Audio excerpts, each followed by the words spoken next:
આપણે લગાવી દઈએ. બે હાથની મુઠ્ઠી વાળીને બરાબર બે હાથની મુઠ્ઠી વાળજો. હા બધા બોલો જય આદિવાસી, જય આદિવાસી, જય જોહાર, જય જોહાર. ચૈતર ભાઈ તું આગે बढ़ो,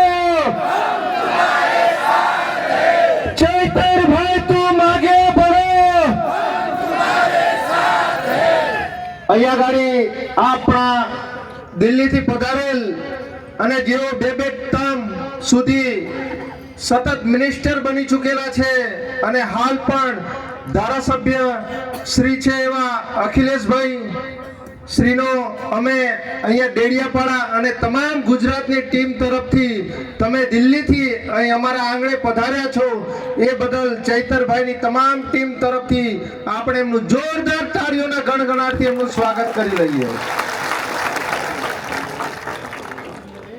અને જેઓ આપણા સૌની ધડકન અને હંમેશા યુવાઓ તેમજ દરેક સમાજનો હર હંમેશ અવાજ ઉઠાવે છે એવા આપણા સૌના લોક લાડીલા ધારાસભ્ય શ્રી માટે પણ આપણે ફરીથી એકવાર જોરદાર તાળીઓના ગણગણાટથી એમનું સ્વાગત કરી લઈએ.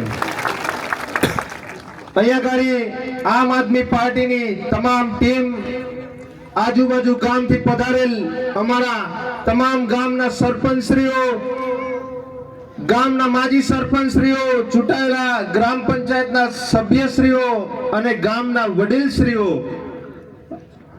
અને અહીંયા ગાડી બેઠેલા તમામ આજુબાજુ ગામના આગેવાનશ્રીઓ, ભાઈઓ બહેનો નું અમે આ આમ આદમી પાર્ટી પરિવાર તરફથી તમારું અમે દિલથી ખૂબ ખૂબ હાર્દિક સ્વાગત કરીએ છીએ.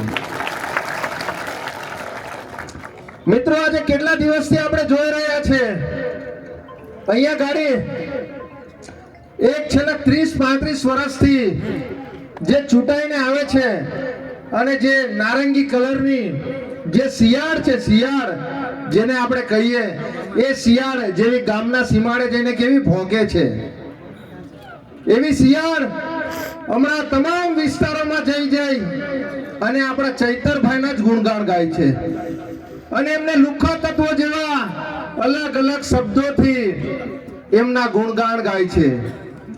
એ શિયાળને અમે આ જાહેર મંચ પરથી કહેવા માંગીએ છીએ કે આ આદિવાસી સમાજનો એક રિયલ ટાઈગર છે, ટાઈગર. આ જંગલના શેરને એ તમારી ગમે તેટલી શિયાળો ભોંકશે, એ ધારાસભ્ય હશે, સાંસદ સભ્ય હશે, પણ આ ટાઈગરને કોઈ ફરક પડવાનો નથી. આજે તમે છેલ્લા 30-35 વર્ષથી તમે ચૂંટાઈને આવો છો. આ ડેડિયાપાડાની વિધાનસભા હોય કે આખી ભરૂચ લોકસભા હોય, આ તમારું કાર્યક્ષેત્ર આવે છે અને આ કાર્યક્ષેત્રમાં હું તમને પૂછવા માંગુ છું, આ ચિકદાની ભૂમિ પર અહીંયા ગાડી અગાઉ મુખ્યમંત્રીનો કાર્યક્રમ પણ થઈ ચૂકેલો છે અને ત્યાં ગાડી તમે પોતે અહીંયા ગાડી પધારેલા છો. તો એવા સાંસદ સભ્યશ્રીને અમે કહેવા માંગીએ છીએ કે તમે જે વિકાસની મોટી મોટી વાતો કરો છો તમારા વિસ્તારમાં, અહીંયા ગાડી આ જન્મભૂમિ પર અહીંયા મુખ્યમંત્રી પણ આવી ગયા, પણ શું તમને આ અમારા આદિવાસી સમાજના જે લોકો આજે નડિયામાં રહે છે, જે લોકો આજે પતરામાં રહે છે, શું તેમના આ તમને કાચા ઘરો આજ દિન સુધી નથી દેખાયા? આ સાંસદ સભ્યને પૂછવા માંગે છે, તમે કયા વિકાસની વાત કરો છો? તમારા દેશના વડાપ્રધાન પણ કહે છે કે છેલ્લા 14-15 વર્ષથી જે દેશના વડાપ્રધાન શ્રી છે એ પણ જ્યારે અહીંયા મુખ્યમંત્રી હતા, અત્યારે દેશના વડાપ્રધાન છે, પણ તેમ છતાં એમને આ અમારા આદિવાસી સમાજનો વિકાસ દેખાતો નથી, એમને આ કાચા ઘરો દેખાતા નથી. આ સાંસદને કહેવા માંગે છે કે તમે જે રસ્તે આવો છો એ રસ્તાઓ કેટલા ખરાબ છે, એ ડેડિયાપાડાના હોય, સાગબારાના હોય, ચિકદાના હોય કે ભરૂચ લોકસભાના હોય, આજે એ રસ્તાઓના ઠેકાણા નથી.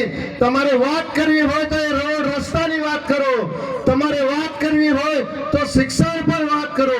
આજે અમારા વિસ્તારમાં ઘણા બધા શિક્ષિત યુવાઓ છે, જે લોકો આજે મહેનત મજૂરી કરે છે, જે લોકો આજે અલગ અલગ જિલ્લાઓમાં રોજગારી શોધીને એ લોકો પોતાના ઘરોથી વિસ્થાપિતો થઈને પોતાના ઘરોમાં 3-4 મહિના સુધી એક વર્ષ સુધી એ લોકો બીજા વિસ્તારોમાં રોજગારી મેળવવા જાય છે.